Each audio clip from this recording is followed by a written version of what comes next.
ಯಾವುದು ನಿಲ್ಲೇಬೇಕು. Vande Bharat rail ನಿಲ್ಲೇಬೇಕು. Yadgir railway ನಿಲ್ದಾಣದಲ್ಲಿ ಎಲ್ಲ ರೈಲುಗಳು ನಿಲುಗಡೆ ಆಗಲೇಬೇಕು. ಎಲ್ಲ ರೈಲುಗಳು ನಿಲುಗಡೆ ಆಗಲೇಬೇಕು. ಬೇಕೇ ಬೇಕು. ಎಲ್ಲ ರೈಲುಗಳು ನಿಲುಗಡೆ ಆಗಲೇಬೇಕು.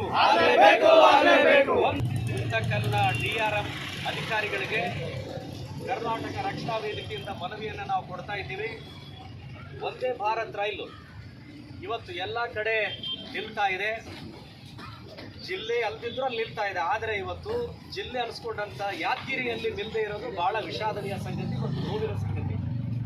ಅದಕ್ಕಾಗಿ ಇವತ್ತು ಮೊನ್ನೆ ಎಲ್ಲ ಸಚಿವರಿಗೆ, ಶಾಸಕರಿಗೆ, ಸಂಸದರಿಗೆ ಮಾತಾಡಿ ಆ ಪತ್ರ ಮುಖೇನ ಅವರಿಗೆ ಕೂಡ ನಾವು ಮನವಿಯನ್ನು ನೀಡ್ತಾ ಇದ್ದೀವಿ. ಜೊತೆಗೆ ಕರ್ನಾಟಕ ರಕ್ಷಣಾ ವೇದಿಕೆಯಿಂದ ನಮ್ಮ ಯಾದಗಿರಿಯ ಸ್ಟೇಷನ್ ಮಾಸ್ಟರ್ ಮುಖಾಂತರ ರೈಲ್ವೆ ವಿಭಾಗೀಯ ಅಧಿಕಾರಿಗಳಿಗೆ ಗುಂತಕಲ್ ಇವರಿಗೆ ಮನವಿಯನ್ನು ಕೂಡ ನಾವು ಕೊಡ್ತಾ ಇದ್ದೀವಿ.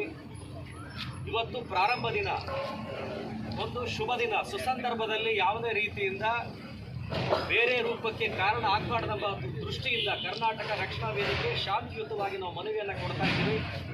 ರೈಲ್ವೆ ಅಧಿಕಾರಿಗಳು ಇದನ್ನು ಮನಗೊಂಡು ಅತಿ ಶೀಘ್ರದಲ್ಲೇ ವಂದೇ ಭಾರತ್ ರೈಲಲ್ಲಿ ನಿಲುಗಡೆ ಆಗ್ತಕ್ಕಂಥ ಕೆಲಸ ಮಾಡಬೇಕು. ಇಲ್ಲದಿದ್ದರೆ ಕರ್ನಾಟಕ ರಕ್ಷಣಾ ವೇದಿಕೆ ಯಾವುದೇ ಇಂಟಿಮೇಷನ್ ಕೊಡಲ್ಲ. ನಾವು ಎಲ್ಲ ಪೊಲೀಸ್ ಅಧಿಕಾರಿಗಳು ಕೂಡ ದಯವಿಟ್ಟು ನಾವು ನಿಮ್ಮನ್ನು ರಿಕ್ವೆಸ್ಟ್ ಮಾಡ್ತೀವಿ, ನೀವು ಕೂಡ ಅಧಿಕಾರಿಗಳಿಗೆ ಒತ್ತಡ ತರಬೇಕು. ಇಲ್ಲಂದ್ರೆ ನಿಮಗೂ ಇಂಟಿಮೇಷನ್ ಮಾಡಲ್ಲ, ಸೀದಾ ಒಳ ಹೋಗ್ತೀವಿ. ಈ ಕೆಲಸ ಮುಂದೆ ಆಗದೆ ಇರುವಂತೆ ನೋಡಬೇಕಾದ್ರೆ ಇನ್ನು 1-2-3 ದಿನದಲ್ಲೇ ಈ ರೈಲು ನಿಲುಗಡೆ ಆಗ್ತಕ್ಕಂಥ ಕೆಲಸ ಮಾಡಬೇಕು. ಜೊತೆಗೆ ಸುಮಾರಾಗಿ 11-12 ರೈಲುಗಳು ನಿಲ್ತಾ ಇಲ್ಲ. ಇದು ನಾಚಿಕೆಗೇಡಿ ಸಂಗತಿ. ಇದು ಒಬ್ಬರದ್ದು ಪ್ರಶ್ನೆ ಅಲ್ಲ, ನಾವೆಲ್ಲ ನಾಚಿಕೆ ಪಡಬೇಕು. ಯಾದಗಿರಿ ಜಿಲ್ಲೆ ಆದರೂ ಕೂಡ ಇವತ್ತು 11 ರೈಲುಗಳು ನಿಲುಗಡೆ ಆಗ್ತಾ ಇಲ್ಲ. ಅದಕ್ಕಾಗಿ ಆ ರೈಲುಗಳು ಕೂಡ ಇಲ್ಲಿ ನಿಲ್ಲಬೇಕು. ಒಂದು ಒಳ್ಳೆ ಸುಸಜ್ಜಿತವಾಗಿರ್ತಕ್ಕಂಥ ರೈಲ್ವೆ ನಿಲ್ದಾಣ ಮಾಡಬೇಕಂತ ಈ ಸಂದರ್ಭದಲ್ಲಿ ನಾವು ಆಗ್ರಹವನ್ನು ಮಾಡಿ ಶಾಂತಿಯುತವಾಗಿ, ಯಾಕಂದರೆ ಇವತ್ತು ಶುಭ ದಿನ, ಪ್ರಾರಂಭ ದಿನ, ನಾವು ಬಂದು ಇಲ್ಲಿ ಧಿಕ್ಕಾರ ಅದೆಲ್ಲ ಮಾಡೋದು ನಮಗೆ ಯಾಕೆ ಸರಿ ಅನಿಸಲಿಲ್ಲ. ಅದಕ್ಕೆ ಶಾಂತಿಯುತವಾಗಿ ಮನವಿಯನ್ನು ಕೊಡ್ತಾ ಇದ್ದೀವಿ.